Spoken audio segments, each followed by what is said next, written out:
You want to just do a quick. Sure.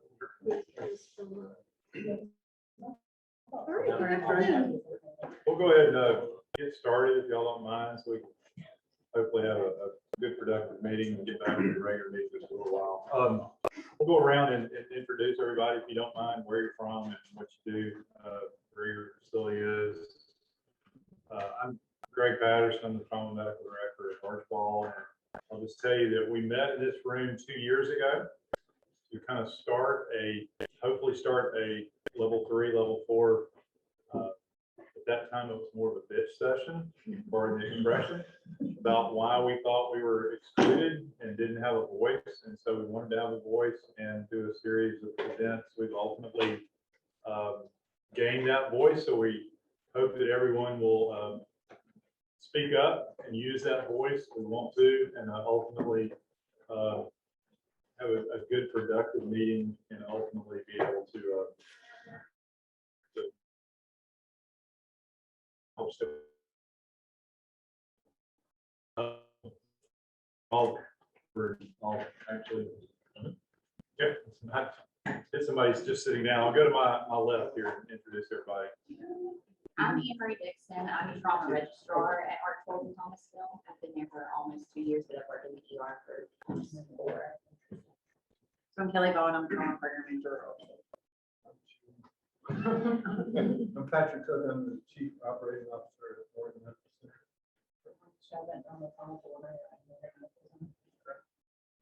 Kelly Mayfield, I'm a general surgeon and trauma medical director in Rome at Redmond Regional, and also work at the level 2 in town, which is Floyd Medical Center. So here's the TMD for the level 3. Okay. I'm Damian Scott. I'm the CEO of the Manual Medical Center in Swainfield. My name is Brooke Marsh. I am the emergency department manager and the trauma program manager for the Manual Medical Center. Vicki Gray, Manual Medical Center, Assistant Director for Manual County EMS. I'm Gordon Georgia. I'm the EMS Director at the Manual Medical Center and Manual County EMS. I'm in trauma. I'm Renee Morgan. I'm the state trauma program director for the Office of the EMS and Trauma Department of Health. I'm John Pope. I'm the trauma program director at Carson Medical, which is kind of Piedmont Medical. I'm Ryan Benner. I'm the trauma program director at Redmond, or Dr. Mayfield. I'm Alicia Register. I'm trauma medical director at Crisp Regional in Toledo. We're level 3. And She's our coach here, by the way. and my counterparts are virtual up there. I saw their names are program director and our registrar. Piedmont Cards Medical Center. I work with John. Trauma program in the emergency department. Want to come up here? We got. That's okay. Yeah. All right. And who do we have back here? I'm Robert Campbell. I'm the trauma director at Taylor. Great. And who we have online? If you don't mind introducing yourself. Hey, my name is Rachel Hand. I am the trauma program manager at Wellstar West Georgia Medical Center. We are undesignated, but seeking out a level 4 designation from the state. Great. Hello, my name's Nikki Butera. I'm from Wellstar Spalding. I am working on our level 4 trauma designation as well. Great. I'm Sharon Hogue from Polk Medical Center, and we are a level 4 trauma designation. Great. Hi, this is Leanne Grant. I'm the trauma program director from Fairview Park Hospital in Dublin. We're level 3. And Heath Richter, I'm the orthopedic liaison from Dublin. Wow. Hey, this is Steve Painter, trauma medical director at Hamilton up in Dalton. We were a level 2 transitioning into level 3, so we kind of joined you guys midstream, but appreciate all the groundwork you guys have already done. Sure. It's Dave Kiefer from Effingham Health System, the director up here. Thank you all. Great. Anybody else?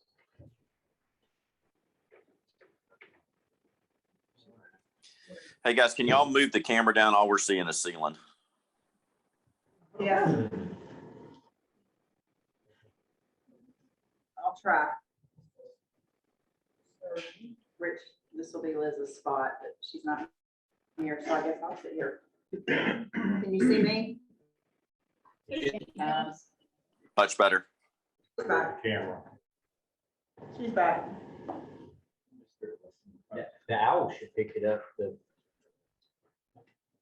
does. I think it's just that it's a big room. And sometimes it doesn't pick up as well. Is the camera on now? On your computer? Oh, there we go. Somehow it falls back. Yeah. That's a good question. Okay, Liz, do we have the minutes from the May 10th? You do. We're online.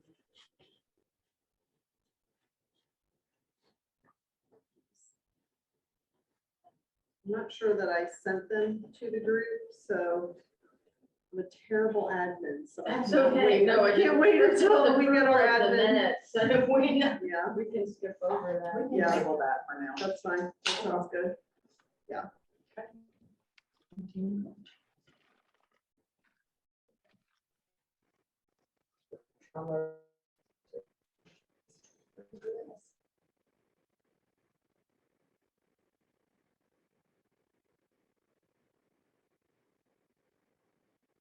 Cost survey. This is one of the things that the state is very interested in as far as the funds that you get. We know it doesn't cover hardly anything, but we want to prove that and ultimately tell them how much it costs. Being a formal level 2 trauma center, similar to somebody else in the audience here, we had participated in a previous level 1, level 2 readiness cost survey about 5 years ago that resulted in first time anybody had ever done it in the country, and it resulted in several papers, several presentations across the country to look at what it costs to run the average level 1 and level 2 center in the state of Georgia. And ultimately want to do the same thing for level 3s and 4s. And we knew we had different criteria, so we had to come up with different criteria and develop a new survey. And we actually have a timeline for this, and I'll let Liz and Kelly take it away for this.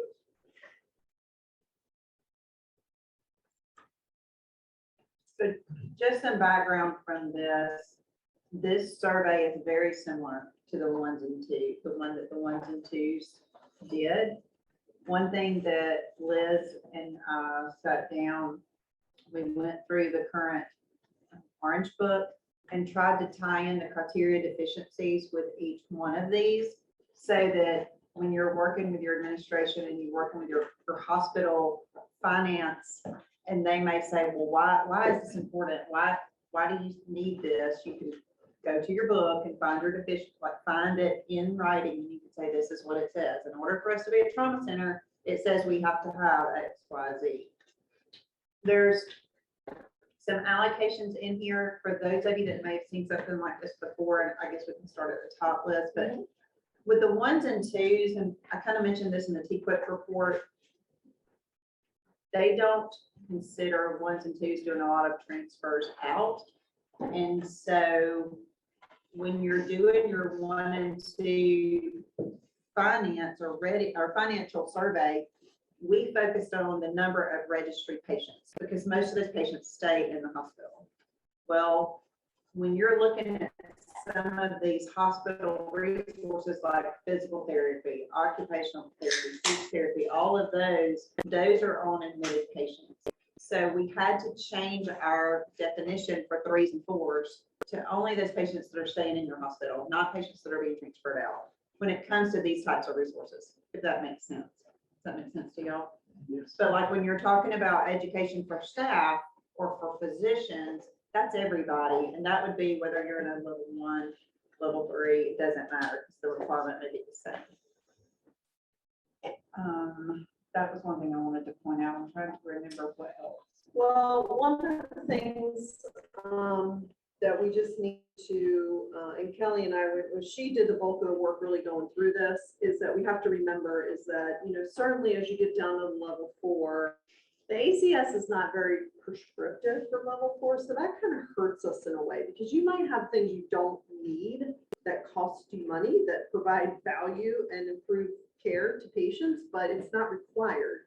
So we are trying to stay pure to the readiness cost survey and make it comparable like it was for ones and twos, but we recognize the need to collect those additional things because when the commission, the 9-member commission makes funding decisions, just because you maybe are at a level 4 where you have something additional you don't need, but you don't have enough to be a level 3, doesn't mean that we shouldn't provide some additional level of support because you may not have that resource for hours, transport hours in your area. So Kelly and I are working diligently to try to figure out how do we capture those. What we don't want to do is have your finance folks all get involved, figure this out, and then say, oh, we're going to back out this cost and that cost. But we just have to be transparent up front and say, we need the bare minimum. And then there's a few things we would like to collect. Well, we will have to back that out because it's not required, right? So we have to get that base, what's required, and then what you may have that costs you money. I think we covered all the rest. The volume piece, there's still, again, in the motor transparency, some things, the multiplier of the formula that are not well, those items were done by a consultant that the commission previously used. So to be honest, we're trying to actually, I just want to wrap my head around the formula and really figure out. But that's why we wanted to collect the volume piece, the patients that are staying within your building versus those who are getting transferred out. So we will send this out to you, and anything that is highlighted yellow or red is what we added. And we, again, you can cross-reference this to the current Orange Book or ACS Optimal Resources so that you can see where that actually is a requirement. And the idea is that we send it out to the trauma department, the program managers, let them kind of chew on it a little bit, then take it to their admin, then we'll do a webinar, right? Yes. So just our brief timeline on this. Now, we've been working on this for a minute, so bear with us on this. But we had originally targeted, just think of this in terms of the overall time frame, but we probably have to move back the date that we originally wanted to do the webinar for the survey, because we originally targeted August 26th. Probably too soon to get your CFOs at the table on the 26th. But basically, we'll do the webinar. As Kelly mentioned, send this out. Let everybody just kind of look at it, think about what your initial thoughts are on it, and then schedule the webinar for potentially like 4 weeks from now, if that's a reasonable amount of time to get like CFOs to the table just by WebEx to kind of talk through some of this, okay? Then within another 4 weeks, you would submit your completed survey, okay? All your numbers in here. Then within 2 weeks, the external audit agency is Warren Averett, who we use to do the external audit for the ones and twos, would take their initial look. And what they're looking for when they do that is where are the huge discrepancies, right? Like they're going to look at it and see, and just to give you an example, in my previous life when I did this at Grady, the cost of resident coverage was astronomical at Grady because there are 2 medical schools associated with Grady. There's Emory and then there's Morehouse. So they looked at our costs and were like, this is way off. But when they talked to us and validated, yes, that's what it costs, and then those residents are actually covering the service. Obviously, in 3s and 4s, we not have residents, but something is going to come up where there's going to be a disparity in costs. And those are the things that it's not to say it's wrong. They will just talk to you. And they used to go on site. They don't do that anymore. They don't even do that for the uncompensated care audit. So they will do this by conference with you to kind of talk through, well, hey, where did you get that number from? Just to kind of understand it a little bit better. So give them a couple weeks to chew on that. So within 6 weeks of you submitting the report, let's say that's mid-October. Let's see, now we're getting into the holidays, so it gets a little challenging.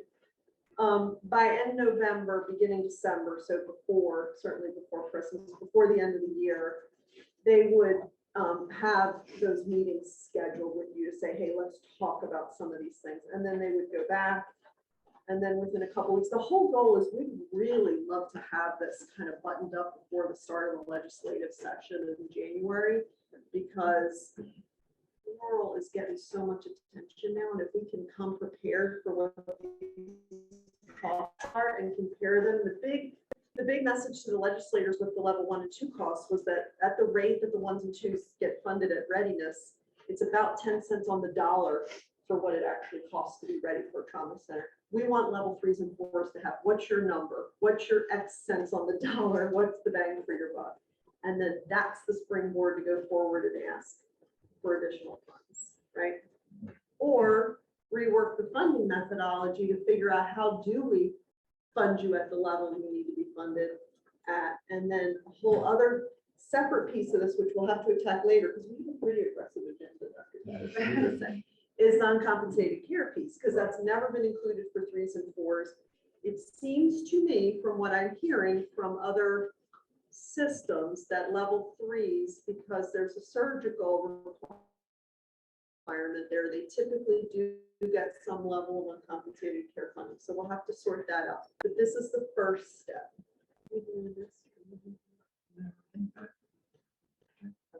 And we did not have copies to give out today, honestly, because this can get overwhelming, and I just did not want anybody to start going through this and your mind is just gonna go.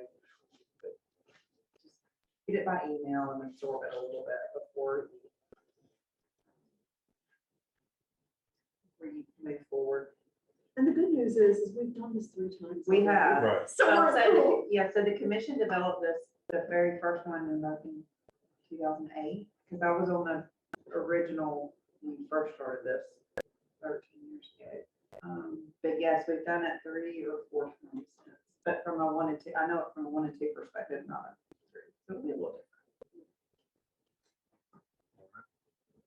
So hopefully we'll send out some official stuff based on the time, the updated timeline, the survey itself, so you can start to look at it, and then we'll have the WebEx, hopefully webinar in about 4 weeks. Just our initial timetable. Any other thoughts, comments? I know it's a lot of work, but it'll be interesting to see when we can prove what it costs to do what we do, and that'll help us gain a little bit more traction inside the commission itself and also the state, the legislature. It really is going to be important for us. Consult visits. If you're, so with the other center that's been a level 2, you probably had a consult visit. I've gone through a consultative visit with ACS before as a level 2, and ultimately that's not the decision we made to drop back. It was basically a monetary thing. That's why the monetary process is very important to me, is seeing how you can maintain a trauma center. But we have to, the level 1s and level 2s are now required to be ACS verified. The level 3s are coming on board to be verified by, is it 2024 or 2025? 1s and 2s are June 30th, 2023. 3s are June 30th, 2024. Are sensitive to the fact that ACS has now dropped their visits, is my understanding. So, but the commission doesn't want to make a determination to push that back yet. And the reason is because the legislators really liked this. They like accountability. They like, if you say there's some sort of national standard out there to achieve, well, then they want to make sure that if you're getting money, you're going to be equivalent with that national standard. So you're probably inside this process. I think one of the deliverables this year was to actually initially schedule your consultative visit as far as a level 3 within the next year. That's not true. Yeah, and when the ACS shuts down, we've had this happen before, even before COVID, when they just got busy and they could not schedule any more consult visits. So if you can't schedule a consult visit, you can't schedule it. That's just the way that goes. So, and I'll just throw it out there that other centers have used other entities other than the ACS to do. There's plenty of other entities out there that do like consulting services for ensuring successful ACS verification. So we prefer that it go through ACS, but if you have some special consideration you want to look at, we're fine to look at that and consider it. We certainly want to be flexible with this, and whatever will make you successful. Can I say just- I would love for them to kind of work with us on that, because in many cases, there's a gap between your, because you're not actually ACS verified, you're still state designated, but that's been delayed as well. So if we could work on that together, that would serve both of our purposes. Anything else? One of the other points we brought up was the difficulty in registrar and issues related to that. So everybody probably knows that to have a full-time registrar is about 500 patients is what the average is based on the ACS guidelines. And you may be a little under that, you may be a little over that. You may have a part-time registrar, which I've had in the past. But what happens if you lose that registrar, even for 2 weeks related to COVID, or 8 to 12 weeks related to paternity leave, or a major surgery, and they're gone? What do we do to help out those centers who have one person that's doing this, because the data is so important to the state and to us? We actually, I know Alicia and I both posed that question to several people, and came up with a solution with an outside contract available. And I think we have an update on that as well. Yeah, so several of us who've been in and around the system for a while have utilized contract labor. I couldn't have done what I did at Grady without contract labor. I mean, if I had one person go out on an FMLA, I just couldn't get it done, not with 7,000 registry patients a year. So your problem is similar, it just slightly for a different reason. So I think there's some bandwidth there to support that, but it would have to be done on a reimbursement basis. And I know that's very scary, because I will say contract labor is not cheap. But because of that, it requires access to your electronic medical record. You would have to have the agreement with the contracted entity. You would have to have a BAA, all those things you have to do in order to do data. So it doesn't make sense for us to have a contract with them, but we could do it on sort of a reimbursement basis. Because your data it's very difficult for level 4s in particular.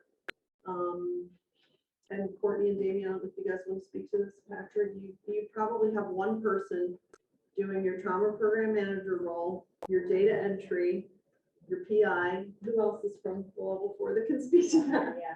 It's one person, and we want that one person to focus on outcomes, not focus on typing on a keyboard. That just doesn't make sense, And it might, and when you're doing a low volume, it's hard to keep up with what the rules are about data entry. We know this. I mean, it was mind-boggling to me.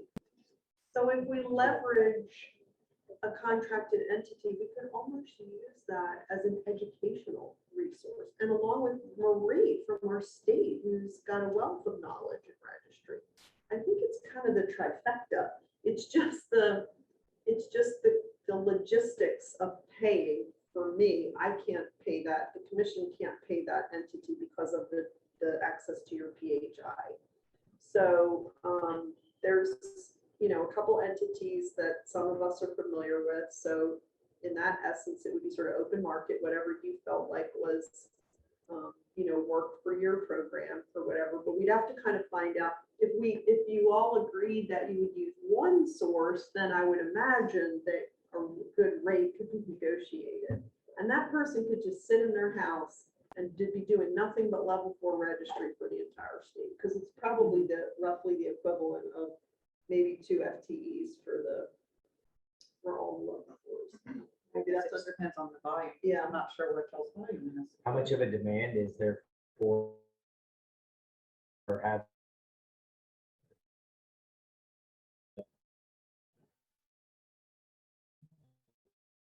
Registry. Yeah.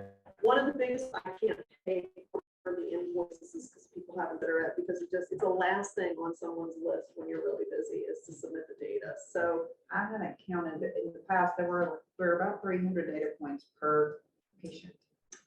but if you're not admitting, it's just an ER You visit. still have to do the procedures, you still have to do diagnosis, you still have ER to do, procedures, yeah. you have to do dispo, I mean, it's a lot. It's still 300, and if you have 50 patients a month, if you have 20 patients a month, that's 6,000.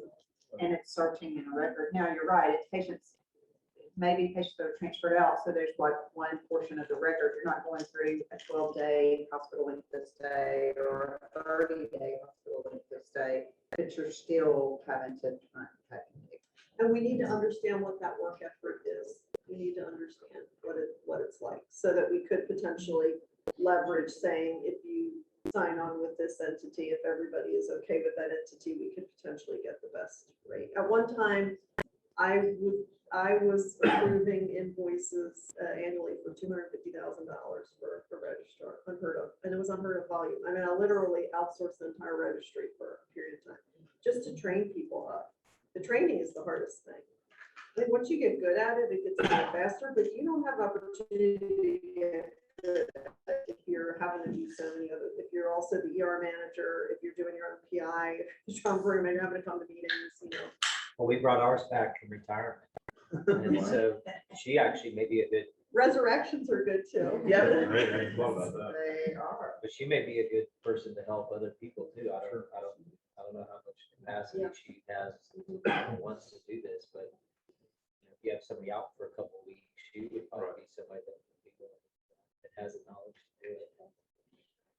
And that's another option. We could get a pool of folks like that together who'd be interested in doing it. I also think you have to be careful. I see it as a little bit of a slippery slope. I see that on the cancer registry side, because the last thing in the world I want is some person sitting in an office in Kennesaw, you know, with full responsibility for my dad. And so I think it's great, it's a stopgap sort of thing, when you have somebody out and that sort of thing, but I also really, especially at a level 3, want somebody in-house who's doing that data entry most of the time. Yeah. You know, I think there's benefit to that as well. I think you have to have it in-house. I would say this would be more of a stopgap to kind of get everybody on a level playing field and find out where the log jam is. And then to have some kind of easily deployable asset to get you out of when you have a retirement, to kind of make sure you don't fall through the cracks. Because if you're not getting data, how can you do the PI? If you've got Renee coming into your building, you fail your site visit right there because you've not looked at a single thing if you haven't had an error. So, Well, for me too, it always goes back to the patient, and I can't improve my patient care unless I have the data to look at, see what we're doing right. I mean, that's just the bottom. and if we're gonna invest in arbormetrics to really look at level 4, I think, yeah, we have to make sure we can get it, we can get the data in. So I think this is like ongoing discussion. I think we gotta have maybe a little focused work group or something around this to kind of help us quantify the effort, then figure out, do we have a cadre internally in the state that can do it? Do we need to look at contract? Do we need to try to leverage a group contract rate or something? And, you know, how do we then offer it? Like, you know, if you're X number of records behind, you know, certainly we don't want people relying on this forever, because in-house is the best. And, you know, you want certainly people who have access to your clinical care provider so they can ask questions as they come up too, you know, and then it doesn't negate your own review of the records. That was very critical in my experience with this, was still having our own internal inter-rater process so that we could identify when the contractors are not abstracting something correctly. Right. So from the floor perspective, what are y'all's thoughts? Somebody tell me what we think. From our perspective, like you said, Ms. Gail Thornton, who was speaking of, she was brought back out of retirement, so she on a part-time basis, she does the chart abstractions, but now we still meet all the time, and we still in discussion, like you say, we're still chart reviews, bringing the data forward, discussing it with the provider, the nurses, or whoever was involved. That's working well for us personally. I don't know how long she's gonna be willing to do that I was for gonna us. say, how long she can be willing to do that? I don't know. We haven't, right, we haven't. How many hours do you think she works a week? She works about 18 to 20 hours a week from home. She's at, Right. And what's your registry volume annually? I don't know, I just wrote that down so I can get the number from her. Probably 20 a month, maybe about. So you're close to 250. I mean, that's right around what that half the FTE is. So it's working well for us right now, but Sure. don't know. See, the administrator wrongly thought when she retired, we could just put it all on Right. our ER manager. That's- Working Yeah. ER manager. Yeah, it didn't work. Didn't work. And it's not And a I'm all good- it's not a PI good and- use of your time. No. to I mean, if you're interview. just It's all- not. Just couldn't do it all. But you're right, we gotta think of a plan. Post. When I Gail think really we retires. probably have a couple of years at this Right. part-time, get them home, but we're gonna have to think of a solution beyond that. Again, it goes back to one of the surveys, very important for us, for everybody. And there's multiple different reasons, each for threes versus the fours, but all together as well. Do we want to try to put a focus group together of the fours to see if we can come up with, what the four volume is and what they have available in the state at all the fours, and try to see if there is a need, do this, and would somebody be willing to work for that? Yeah, I think that's a great idea, because like we were saying, there's such variability even amongst what a level 3 is, and so especially for 4, then that's basically just general surgery, no subspecialties, so they know better than anybody what their numbers are and what their needs are.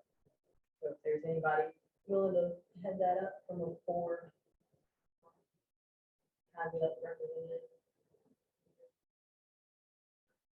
Did you have something to say? Yeah, I was gonna say, we were a 3 that went to a 4 when I lost my partner. And we had to use, one of our nurses. And we actually did some internal review for our board, and it's expensive. Now, I don't know about the rest of y'all, but we're down about 16 to 20 nurses in our facility. Yeah. And I mean, we could use that RN somewhere else.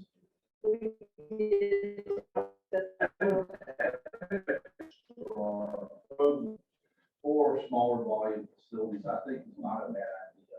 Just make sure that the data can come back to that facility, so that's the facility's data as well as the collective. So that it can be. That's a But great using a point. nurse, I mean, that's counterproductive for us. Yeah. We actually had to take him off. He was our ER director. He could no longer be the ER director. Do all day. And, we're a smaller facility. We do resuscitative stuff primarily on major trauma, so we ship to Macon most of our big stuff. There's still a lot of data that's collected. Yeah, I think the main thing that we wanted to keep as the focal point for this group is not to identify the reasons why it's so hard to be a level 3-4 trauma center, especially the money that goes into it. But to then get this data, like we were saying, to then take to the state and just basically expose, here's the challenges. Think about how much of the state's population is in a rural area. And so to show that, to have a voice, to be able to represent our part of the state. And, this is something we were just talking about, like, you get hurt and you're 45 minutes to the closest hospital, regardless of whether they're labeled a trauma center or not, they're going to take care of you. And so we want to be able to really increase the quality of care and make it easier for smaller rural hospitals to be trauma certified, So going back to the registration force, I think 3's on a 5-line too. I have a full FT for one registrar, but our volume's 700 to 900. Close. And so if he's out for a week on vacation, we're behind. So that's the thing, especially with COVID. So possibly putting together, and at least I think one thing, I hate to blow you away with surveys, but I think we need to know where we all are in the state and our problem. One of our unique problems is the fact that we are a lot of distance between each other. So yeah, we need to overcome that distance somehow. That's collecting data. So I think maybe even a survey among all members of the 3s and 4s, to see what you're doing, what your number of registered patients is, how you're handling your registered duty right now, and options that you've used in the past and options that you would be willing to use in the future. Put all that together before our next meeting, try to figure out if we can truly utilize something like this, go with an independent agency for maybe the force to help out, but then also use it on on a contingency basis for the level 3s that may not have any backup for their existing person. Possibility. Well, I'll just speak up from our perspective. I'll be honest. I mean, in the winter, we had some issues with COVID and staffing, and we were behind for 3 months. So, I mean, it happens in threes. I mean, is everybody here like concurrent now? Are y'all meeting your submission deadline? What about on the thing? I don't know, can you do it by show of hands, or if you're concurrent or not concurrent? Because I'll be the first to say we were not. I was in the chat box. Yes. So we can see. Yeah, if you're concurrent, if you could just say, or if you're willing to say, no, I'm not up to date on my submissions, just so we can get a better idea. Oh, you can't see it on there. The problem we have on our end is that a lot of times there'll be changes within the program and they submitted their previous quarter. And then when the new quarter's due, we hear crickets and we call them to find out, and nobody even knows what the registry is. You know, the whole department is disappeared. And I can't tell you how many times that's happened over the years. And I mean, you know, it's hard to go in individually and make a phone call every 2 weeks just to make sure they're still up and running, but that's the reality of it, is that we don't, you know, a lot of times we don't know till the next quarter that they're in trouble. And we try to stress to them, you know, as soon as you realize that you're getting behind, please let us know, because I know there's been a lot of centers where Regina's offered some of her registrars to go to some of the rural centers and things like that to help them get caught up. Marie's offered, you know, to go out to some to help, and sometimes they just don't want anybody else coming in the facility. But it's difficult to track. Most of you are saying that you are concurrent, which is great, but are you by the hair of your shinny Jen, like you're struggling to maintain that, and it's an uphill battle?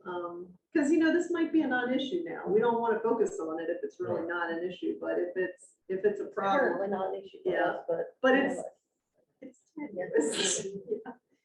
It can be an issue in a heartbeat. So. I think it's, in my opinion, with the registry being as important as it is, because to me, it drives everything in your program, we have to have a solid backup plan. Yeah. I think what gets really frustrating, Dr. Dente's here, so I want him to address this, is that what we have, where we're lucky with this initiative is that we have time right now to get the data right. Like, we spent the first, am I kidding, 4 years with data for the TCOP collaborative. And I mean, you know, when a lot of the improvement that we see, like a lot of the red and black, it's not because we all of a sudden got smarter or better at taking our mission. So you don't want to be in that mess, because I know seeing him in my building every day, he was like, can we please get beyond the data? And I'm like, but it's not accurately reflecting what's happening with the patients. So we have an opportunity to kind of get that. How big that. Like, I mean, I did a lot of NPV data mining. And I looked at it from the studies. How flawed. So I look, whenever I read a paper that comes out of the NPV, I look at it very skeptically, because the data, especially before 2010. That's a good point. You talk about smaller centers. We may be concurrent, but your IRR is a challenge. That's true. Because you gotta have somebody to do that. John, that's a great point. And that's where I think we got excited about the contract option, because we thought maybe we could use this again as an external eye in our system. Say, hey, do you know they capture it this way, they capture it that way. So Cross-validation. it is. It'll bring your quality up. Right. It would.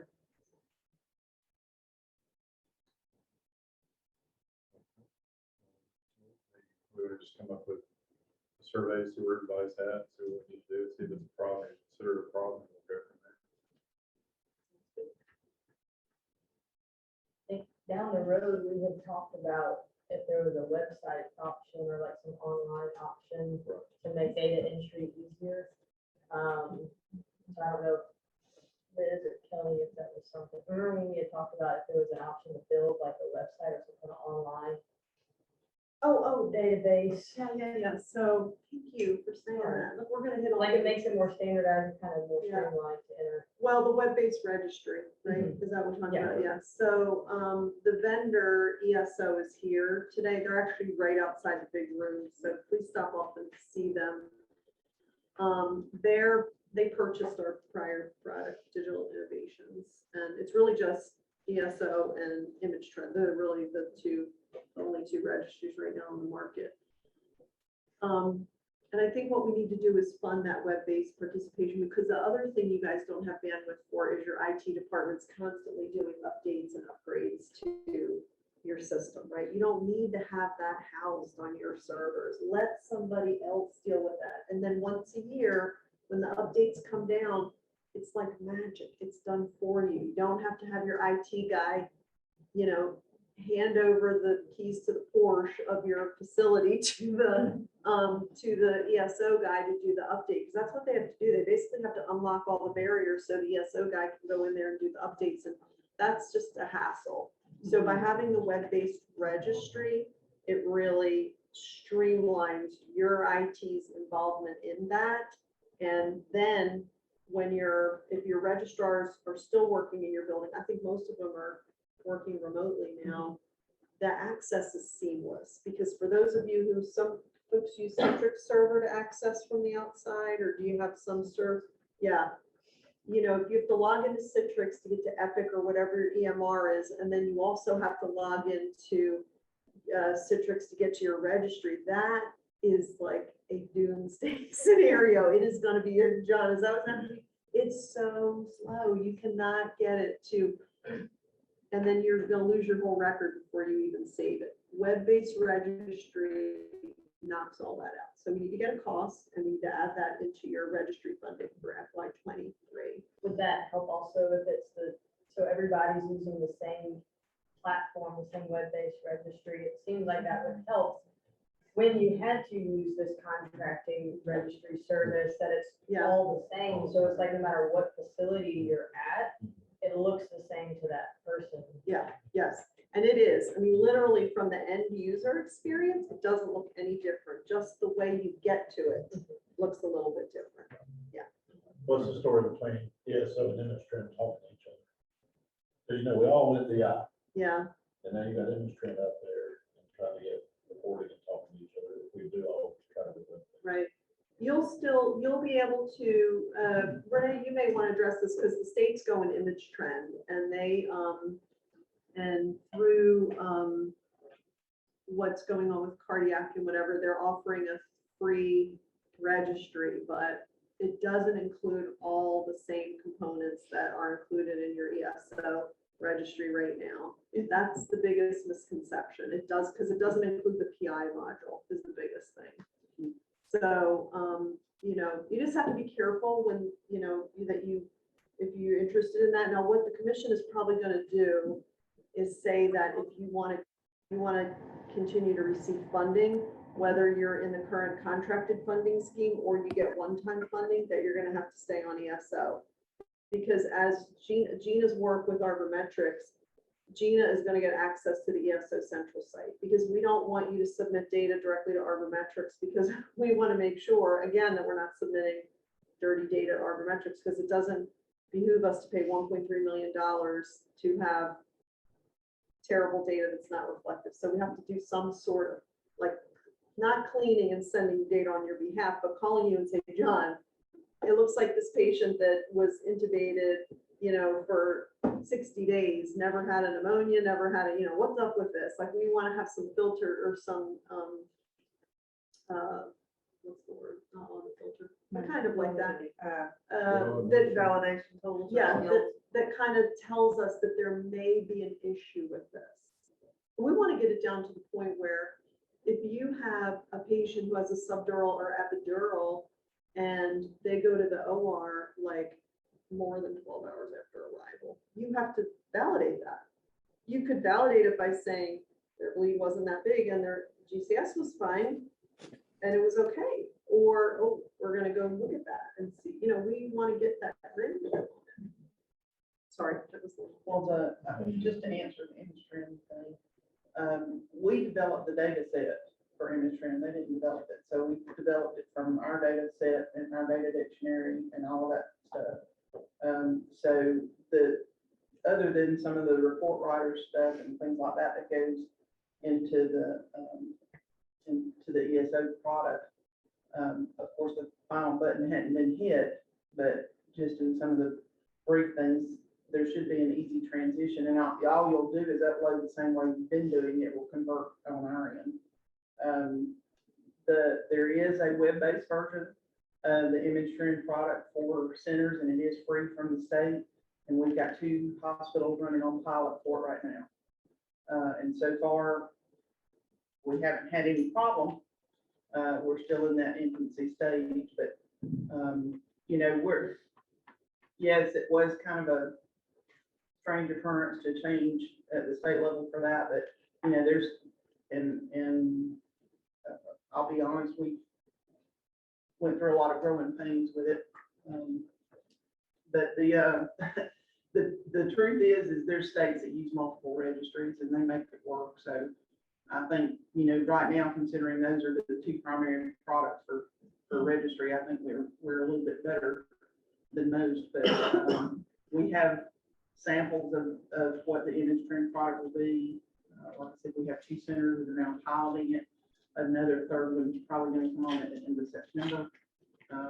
So if you know, if you're interested in looking at it, but it should not change. If you stay on ESO, it will not change anything you do, because once you hit the download to us, it converts it on our end. So there's no issue with each sense. We're not going to make centers change registry program. How does the state fund the industry product?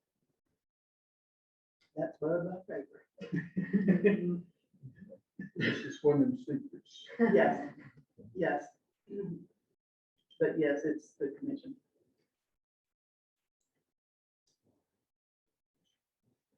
We do need to circle back real quick and talk about the level 4 evaluation visits, what we talked to. I want to talk about that for a second, the Texas and Pennsylvania proposal. Yeah, so since again, your level 1, level 2 colleagues have had the opportunity to have consult visits, opportunities following, opportunity is, okay, colonoscopy. That's exactly what it is. Let me characterize it and what it really is. You know, we really wanted to reach this down to the 3 and 4. And ACS has a process. So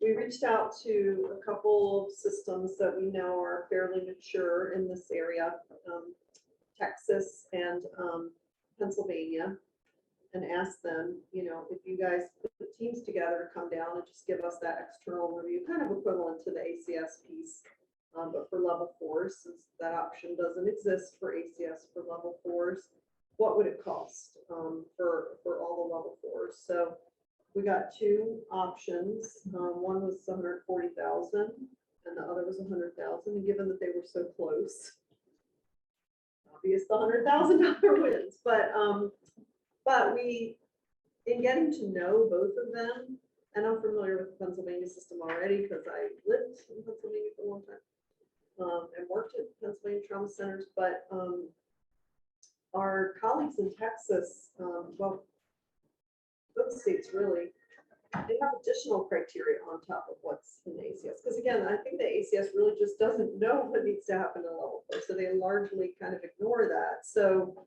but these states have reasonably worked this out. Again, there's not a whole lot of science around level 4. So, so there potentially is an opportunity still to collaborate with them, to look at, again, once we get more data, once we find out how much it costs, once we get some metrics outputs to say, should we make this a so-called rule and leverage Renee to say, Renee, can you take this back and say that as a level 4, you must have this in order to be state designated? Because we've shown that it's associated with better outcomes. It's not addressed in the Orange Book, but we should probably just. I would encourage you to look at PTSF, Pennsylvania Trauma System Foundation.org, and Texas, it's TTAP. It's TTAP. Yeah. It's TTAP. Great wealth of resources, particularly on TTAP for level 4s. The Texas Administrative Code is very specific. I drill down on them. But they have their criteria laid out for level 4s. I mean, very well. And they also have level 5 centers in our system. Mhm. Yes. And we're not sure what that really means, because again, we have so little criteria for level 4s. How would you even then begin to differentiate what a level 5 really is, other than maybe it's a center that doesn't have criteria, but it submits data and you just find out what's going on. I don't know. But first things first, and I think that is to offer you, again, as painful as that is, colonoscopy without sedation, it's helpful, and particularly for senior level leaders, to hear from an external source what they found when they tore through your records and looked at how care is being provided in your facility. And the golden nugget is the recommendations about how you can make it better. What do you need to do? And ultimately, after the visits are completed, and they would come down here for a period of 2 weeks and just get it done, get all the centers done. Then they would come to the commission meeting and do an overview of strengths, opportunities, recommendations. So that again, there's that external review for, in your opinion, having reviewed many rural centers and being in a system that's a little bit more mature, what would be the biggest bang for the buck potentially? And then that would come back to this group first, the aggregate. Because again, you guys run, the requests can be brought up through, now that we have a reporting structure to the commission for consideration.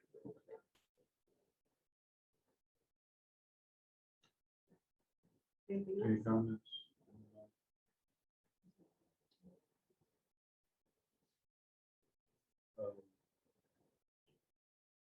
Anybody online, any comments from the other floors?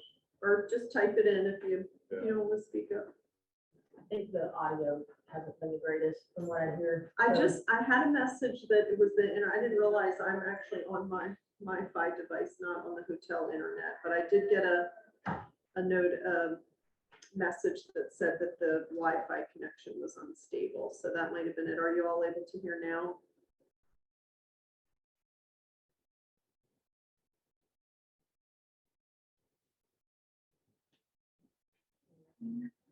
We're losing them post-lunch. Yeah. All right, we'll try to give you an update on that in the coming weeks. So our number? I guess the main thing is be looking out for the readiness cost survey, and within 4 weeks to return that. We said about 4 weeks. We'll send out the timeline so everybody's clear. Yeah, we'll pick the date for, we have to get with the audit firm to pick the date for the webinar, because we want to make sure that they're with us. And then I'd like to have Dr. Medeiros, because she's done several of these, and I feel like having a little depth of expertise to answer questions and things. And then the survey for how do you do your registry process, is that? Something we can put together over the next 3 or 4 weeks and get it out to you at that point. We kind of figure out where everybody is in that process. And, hopefully have some follow-up for next meeting. Our next meeting will be in November. We'll try to send out a date when we can do that. It'll be a Zoom call. Imagine it'd be fairly good. Please attend so we can get through that agenda. And then hopefully we did it. I think Liz or Jan said she had emailed out the resource list. We tried to put together every single center in Georgia, a contact person or at least a contact number. I think one of the things that I've even heard is I still transfer people to other centers, even though I do have a lot of resources available as a free. But I have problems getting feedback on patients. And funny, but the best way that I get feedback where I'm at is actually using old lines of communication, which one of the places I transfer to is Tallahassee. But my old program manager is down there, is their program manager. So I know her cell phone number, so I can pick up the cell phone and call. So always having a number to call is one of the best things. So that's what we wanted to do. But it also works in reverse. One of the things that we did have a problem was finding a contact number for the level 4s that was a universal contact.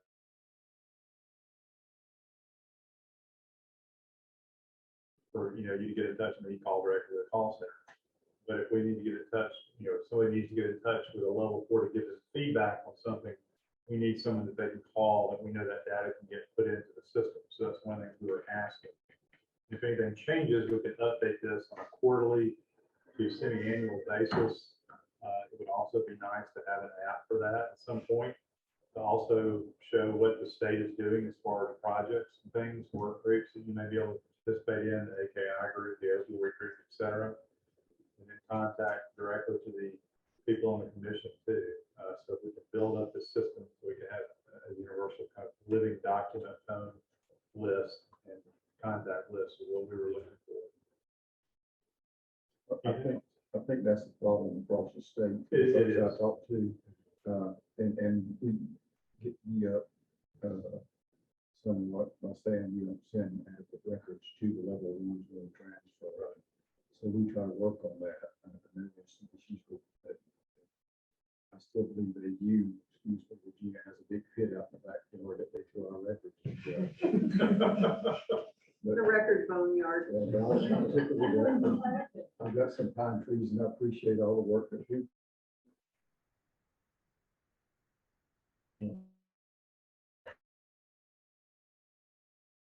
Across the state to come up with a standardized method to get the information back to us.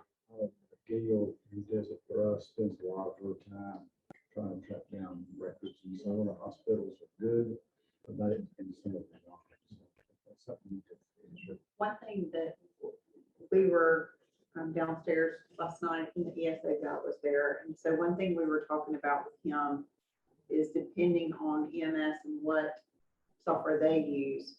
If it's ESA related and the center's on ESO, there would be a way to share feedback related to AD or what the patient UUID number. So, but the EMS agency's EMR has to be on the, what's the upgraded version? Courtney, you probably know this, On which version? some level of compliance. Yeah, the state is at, I think, 4.3 or something like that. You can come over with me if you don't mind. I'll be happy to. Because I want you to, because I think you'll be able to fill in the gaps and figure out like how quickly this could be a reality, because it sounded like it was an automated push feedback so that you didn't have to ask for it, you I know? know both systems are very proprietary, and I understand that they're in the business to make money, but we should be able to build a bridge between the two. Now, whether they would be willing to do that. Right. one thing that I've noticed, or one thing that we've done from center to center, I know for us in Thomasville and when I was in Tallahassee, when you're sharing patients, say from a radiology perspective, there's ways for physicians to remote into Thomasville and look at radiology films, or for Tallahassee and Wilson's and Jacksonville could talk to each other. I don't know how we can't figure out some way to talk when it's specific to one patient, whether it's through a drive or through there's gotta be a way. Yeah, I just like to find a way to close the loop. Correct. Correct. If there's something that the physician thought we could have done differently that would change the outcome of the patient, to pick up the phone and let us know, or have some way to let us know, so that we can correct what the shortfalls we had. And I think another point of encouragement EMS crews and the first responders that work that trauma, there's a lot of, I mean, I know we have a lot of turnover in paramedics and, you know, it's young people that come right out of school and they're motivated and enthusiastic and then somewhere along the line, you just get worn down and move on. And my husband's a first responder, volunteer firefighter for one of our counties, and a lot of the, you know, first responders come up to him and ask like, hey, what ended up happening to that patient? Remember, da, da, da. And so it's really great for them to see the impact they make, you know, because when you're at the level 1 and you get to see that patient discharged and go home, you know, it's really encouraging, but they don't ever get that. And so it may even help decrease the turnover rate. You know, you don't have to reinvent the wheel because the military has a system that goes from the battlefield all the way back to Walter Reed, where if you have a patient's ID number, you can go anywhere in the world, see what happened to your patient. That system's out there.